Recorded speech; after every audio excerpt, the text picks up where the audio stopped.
out on a limb. Out on a limb. But today we're going to see that it was also a divine conversion that caused his change. Before Zacchaeus can get them little feet back on the ground, Zacchaeus was a new man. Yeah. Notice what happened in his life. Three things. First of all, according to verse 6, Zacharias heeded the call. Yeah, notice what I said now. I said he heeded the call. You see, Dick Richardson, we talk about Abraham hearing God's call and responded. Abraham simply responded because other folk heard it. So tell me what I'm saying. Many of us hear the call, but not many of us heed the call. He heeded the call. Look what happened, Monique, in verse 6. Zacchaeus did exactly what the Lord told him.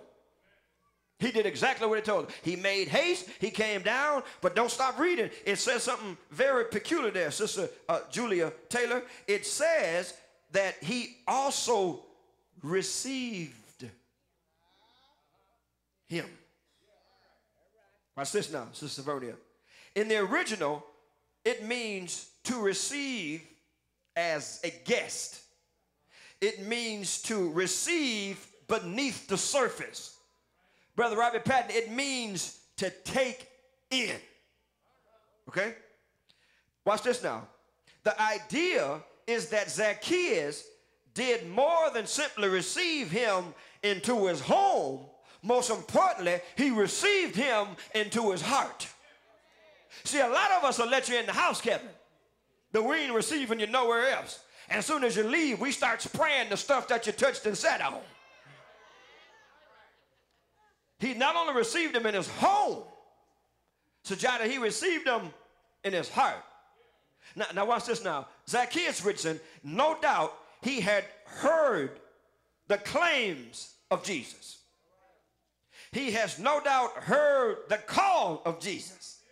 And here's where it gets good, Brother Arthur Brown. And now he makes a commitment to Jesus.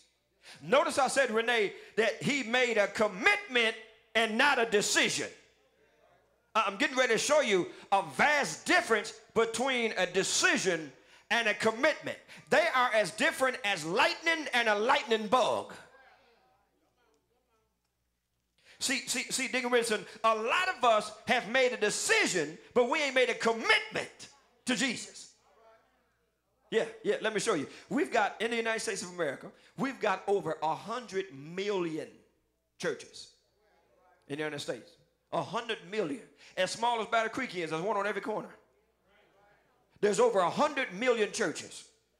So, Chris Jones, there's over 100 million bodies that's telling folk they believe in the resurrected, redeemed Christ.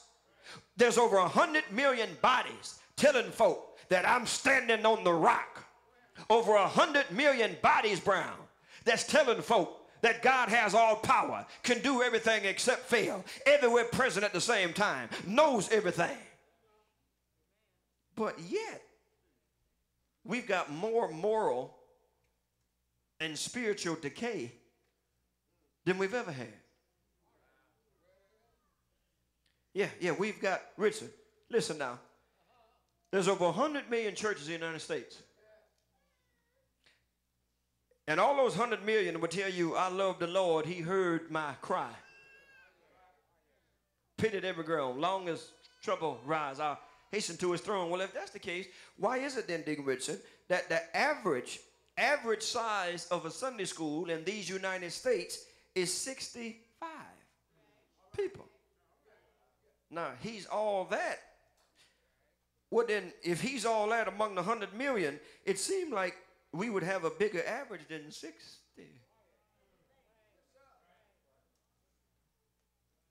The average worship service in the United States is 85 people. The average. Now, you've got the mega churches, obviously, with 20, 30,000. Then we got some churches with 2, the pastor and his wife. They ain't even a church. That's a family meeting. I'm telling the truth.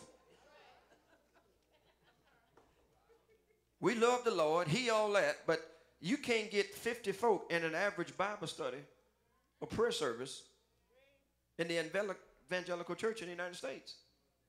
Why is that? You know why? Because many people have made a decision about Jesus, but have never made a commitment to Jesus. I'm getting ready to show you the difference between a commitment and a decision. When the pilot of a giant airline, Patty, when it's speeding down the runway, there becomes a certain point where remaining on the ground is no longer an option. Those of you who've flown, you know that. Oh, yeah. No. When the pilot crosses that line, he or she now is committed to the air. John Williams. He or she will either take off or a crash will be imminent. At this point, the pilot can no longer make a decision to stop because he's committed to the air. You see the difference between a decision and a commitment? Yeah. See, unfortunately, our churches are filled with members who have just been running their engines for years and ain't gotten off the ground. They've been making a lot of noise, but they still on the runway gunning the engine. They've been planning on it. They've been meaning to. They've been wanting to. They've been trying to. They've been praying on it. They've been going to. They've been aiming to. They've been hoping to. But they still on the ground. And you know why they're on the ground? It's because they made a decision, not a commitment. Watch this, my brother, my sister. A decision is something people will argue about. A commitment is something you die for. Yeah. You argue about a decision, you will die for a commitment. Yeah. Oh yeah. See, many couples, the reason that the divorce rate is at the same church in the world, first of all, because the folk in the world in the church. Duh. Secondly, couples have made a decision to get married, but they ain't made a commitment to stay together. I done bought this long train dress. We going up there. We just had to worry about that afterward. I done sent out them invitations. I ain't gonna look bad. You marrying me. You made a decision about the wedding, but not a commitment to the marriage.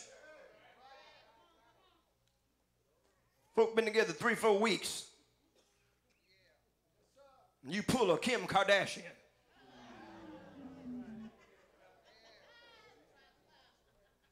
They made a decision. They didn't make a commitment. And that's why some of us dying to get out. You made a decision. You ain't made a commitment. She changing. She gaining weight. Brother, look in the mirror. She got this, she got that. Half that weight gain and stress is because of your crazy self.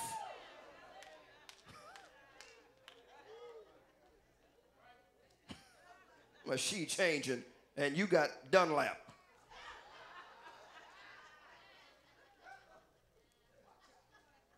My brother said, no, see, it's easy to make a decision. For y'all who don't know what Dunlap disease is, it means your belly done lapped over your belt.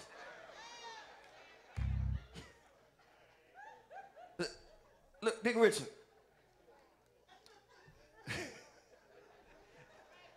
I'm just trying to help because we'll tell you the minute that woman that picked up a few pounds. Anybody living gonna pick up something?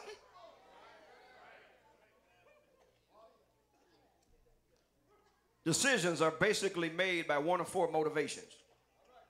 Here's your decisions, Dr. Matthews. One of four motivations. Number one is circumstances. We base our decisions on what's happening around us. And that's why you got to be careful, and you got to really know your circumstances, because some things, just looking at them, can fool you. See, you think, what I'm saying is, now, you dating this person, you getting up in your 30s and 40s, you think your biological clock is ticking, and you see this couple holding hands, smiling, and you think they happy. No, you follow them home. Because you looking at something that you think is a fairy tale, and you don't know the hell that they... So now you didn't base your decision on a circumstance, and you don't know the facts. You see them holding hands, skipping in church, holding them. Honey, what do you want? Blah, blah, blah, blah, blah. Won't call a honey in public to save his life, but he get in public. Sweetie, what do you want? I just want to be. Yeah. What I'm saying is be careful what you see, because it ain't always the picture. One stay upstairs, one stay downstairs. And now just because you see on Sunday Mr. and Mrs. Skipper skipping in, you think, we're going to be just like that. You better not be.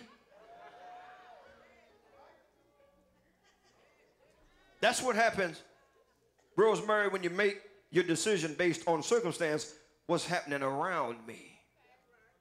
Secondly, we make decisions based on convenience. What is easy? It's easy. I'm going to do what's easiest. Thirdly, Deacon Richardson, we make decisions based upon the critics. What do other people think? It don't matter what they think. But we'll change our life based on what somebody think about you. They ain't paying you. They ain't clothing you. They ain't putting food in your stomach. And you concerned about what they think. Ain't paying a bill, ain't paying your cable.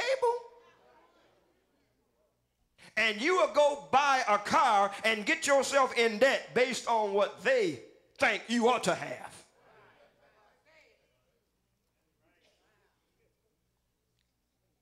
And fourthly, convictions, a deeply held belief. But again, the major difference is the decision you argue about. Commitment, you die for. We need to make Deacon Richardson a commitment to Jesus. And no doubt, here this morning at 12:21, there was somebody in this sanctuary this morning that is actually out on a limb. And when you're on that limb, you don't need to make a decision. You need to make a commitment. You already made the decision. That's why you're out on the limb. Watch this, Deacon Richardson. You made it through step one. You made it through step one. Say, what do you mean, Reverend? You've heard the claims about Jesus. You've heard somebody say that he's a way out of no way. You've heard the claims. You've heard somebody say he's bread when you're hungry. He's water when you're thirsty. You've heard the claims. You've heard he's a bridge over troubled water. You heard he's a rock in the weary land. You've heard he's a shelter in the time of storm. You heard he healed the sick, raised the dead, 5,000 hungry folk he fed. You heard the claims. You've made it through step one. And now, because you're here, you've made it to step two. You've heard the call. It wasn't just Zacchaeus. He's calling your name. And you heard him. But Sister Mary, that's just step 1 and 2. We haven't moved to the commitment part. We simply heard the claims. We simply heard the call. But I'm still out on the limb. To be saved and to be changed by God for effective use, my brothers, my sisters, you got to come down from where you are in life and let Jesus lead you. Jesus was telling Zacchaeus, come on down. Come on, man. You too high in your self-righteous. You too high. You too caught up in yourself. You need to come down and allow me to lead you. He said, you need to make the commitment. Say, you didn't walk through and you didn't look at the rings.